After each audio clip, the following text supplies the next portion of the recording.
اللهم صل على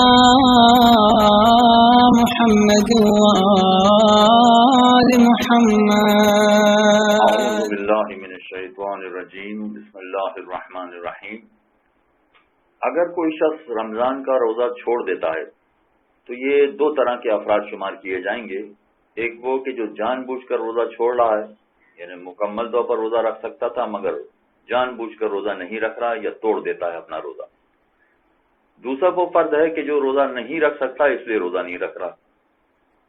تو اگر کوئی شخص روزہ رکھ سکتا ہو اس کے باوجود جان بوجھ کر روزہ نہ رکھے یا روزہ رکھے اور روزہ توڑ دے تو پھر اسے اس روزے کی قضا تو کرنی ہی ہوتی ہے، مگر اس کے ساتھ ساتھ اسے ایک روزے کے بدلے 60 روزے الگ سے رکھنے پڑتے ہیں، جس میں 31 روزے پے در پے ہوتے ہیں اور باقی روزے وہ وقفے وقفے سے بھی رکھ سکتا ہے.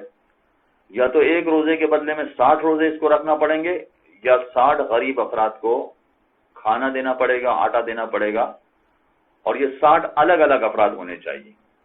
اسے کہا جاتا ہے کفارہ. اگر جان بوجھ کر کوئی شخص روزہ چھوڑ دے یا توڑ دے تو اس کے ہر روزے کا اس کو کفارہ دینا پڑتا ہے. اگر فرض کیجئے کہ کسی نے پورا ماہ رمضان روزہ نہیں رکھا اور جان بوجھ کے روزہ نہیں رکھا تو ایک طرح سے 30 روزوں کا کفارہ 1800 روزے اس کو رکھنے پڑ جائیں گے یا پھر 1800 افراد کو کھانا دینا پڑ جائے گا.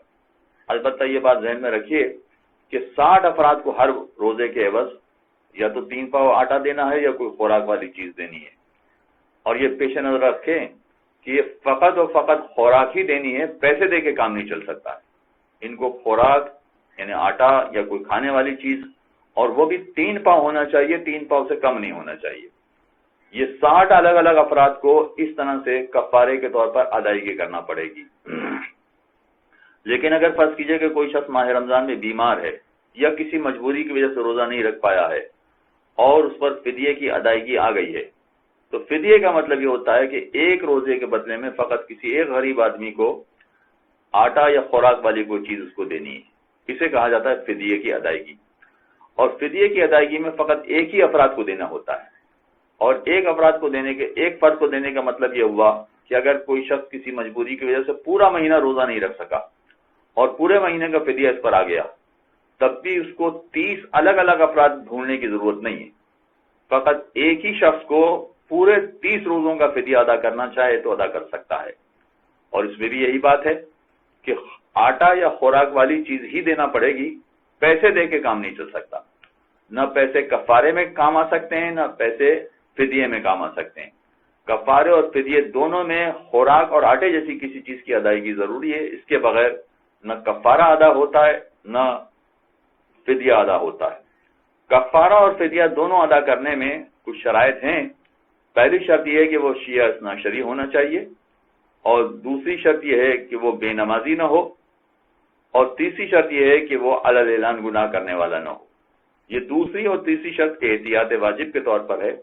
لہذا ایسے کسی غریب شیعہ کو دیکھنا پڑے گا کہ جو ان شرائط پر پورا اترتا ہو، انہی کو فقط کفارے یا فدیے کے خوراک جیسی کوئی چیز ان کو دینا پڑے گی، فدیے اور کفارے دونوں میں. وصلی اللہ علی محمد وآلہ. اللهم صل على محمد وآل محمد.